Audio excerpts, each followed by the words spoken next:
government decisions, quote unquote, for a very long time. And it's a very sad thing to mention that no religious leader is mentioning anything about children being killed. They are not talking about anything. Hawatoi fungu la kumi. They are not urging people to, to give out the fungu la kumi and such stories for people, or even collecting money for those families that are being killed. They are not criticizing the government. They are not doing their job. Why is it so? In the previous governments, we saw how they were very keen and sharp in criticizing the government of Uhuru and other governments. They were talking and sharing the ideas of what and what is not going out right. But in this government, we can clearly see that they have turned into a deaf ear. And I realized this problem is not in Kenya alone. This problem is not in our country alone. This is a problem in Tanzania too. I was in a Tanzanian space whereby they were learning from Kenya, and they were also talking harshly about what's going on there. It said that the government out there, they have the president of Tanzania, they've been giving out money too in the churches. So these are the same people who will be in the church telling parents and telling them, their kids are not doing the right thing, they are disobeying the law, they are going against the rules, when they know very well this is a fight for the future. When they know very well this is a fight for the future. By the way, religious leaders, this is a message that you need to take home. It's not okay. It's not okay for young people to be out there dying, fighting for what is right. And you're all comfortable there. You've been drinking tea worth 300,000, 400,000 with the president over and over again. We know that story. There's a time you are being invited drinking tea and laughing. We know that. That's a very, very sad thing. It's a very, very bad thing that you guys do. So the moment you drink tea, you cannot talk about any evil that is going on in the society. You cannot talk about abductions. You cannot talk about people being killed. You cannot talk about the budgets. You cannot talk about what's going on in the country. Shame on you. God is watching you, if we must tell you that. And then before I forget, MPs, this is for the future. This is not even for today. This is for the future. As we go to vote, Kenyans, these MPs that we are voting for, let's make sure. Let me wrap out. These MPs are the biggest betrayers, by the way, because we all vote for them. And when they go there, they should be there on the front line. They were supposed to be on the front line, like opposing. And even they were supposed to rally and not to be amongst those people who are betraying, the Kenyans. They should be the ones who are, protecting the Kenyans from all the evil deeds. Shame on you, MPs. Shame on you all who did all that. So my question is, and what I would like to say is this: for those who stood, and for those who are standing, because it's something that is, it's a continuation. It's already a talk. Spaces are there. People will continue communicating where they feel like it's not right. For those who are saying Ruto must go, for those who are saying bad government should be overthrown, for those who are saying, who are promoting good government leadership, I give you kudos for it. And let's continue communicating through spaces. Let's continue communicating between ourselves, amongst ourselves, and voting in the right people and choosing the right things for ourselves. Let me stop there because other people need to speak. I'm going to pull out. Thank you.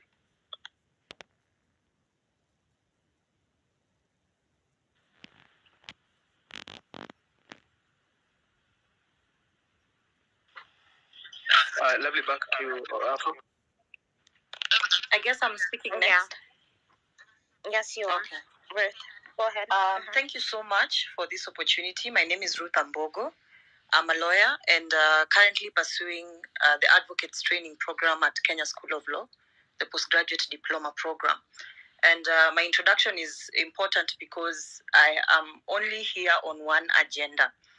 I'm sure many of you heard about the abduction of two Kenya School of Law students on Tuesday. Very prominent faces, one of them being Ernest Nyerere, who is a classmate at the Kenya School of Law, and Nadia and Thea, two young budding advocates who have been at the forefront of this cause that we are all together united, brought together by at this particular moment. So I'm here to speak about the abduction of our Kenya School of Law president. I'm sure some of you have seen the hashtag Free Joshua Okayo. So Joshua Okayo is the current president of the Kenya School of Law, and I have the privilege to serve with him at the Student Council. And we got reports today at 2 p.m. that he had sent distress messages to a number of Kenya School of Law students and his friends, indicating that he was in danger, and he was requesting that his phones be traced so that his safety would be guaranteed. So he had noted that since, I think, the beginning of this week, that there are people who are trailing him, and I think the suspicions intensified on Tuesday during the demonstrations. And from Tuesday, he's been changing his location because he had been called by a number of people warning him to just, watch his surroundings and to take care of, just pretty much try to be safe.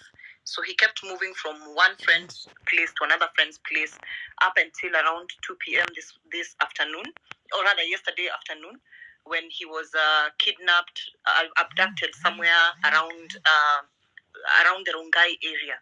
So the moment we got word about his abduction, we immediately got into action as a Kenya School of Law Student Council and the student body, trying to locate him. And we are lucky enough at the Kenya School of Law to have people from different backgrounds, and one of our classmates happens to be in the security forces. And so we reached out to them to request them to help us trace the location of Joshua Okayo, who has been very vocal during this period of time, and was also very instrumental in ensuring that the students who had been abducted on Tuesday were located and their safety guaranteed. So he was able to trace the phone signal of Joshua Okayo's phone, and he reported to us that the last time his phone signal was pinged at the Kilimani area. So, but then he told us that was from there his phone disappeared from the radar, and they could not locate where he was. So upon further interrogation, he was able to locate and tell us that Joshua was being held at the ATP Anti-Terror Police Unit for interrogation. So we tried sending representatives, that is the KSL student body representatives, and a number of lawyers to go and look for him at the ATP. By the time we were getting this information about him being held at the ATP, this was at around 5 p.m. this evening. So we tried locating him, sent a couple of representatives and lawyers.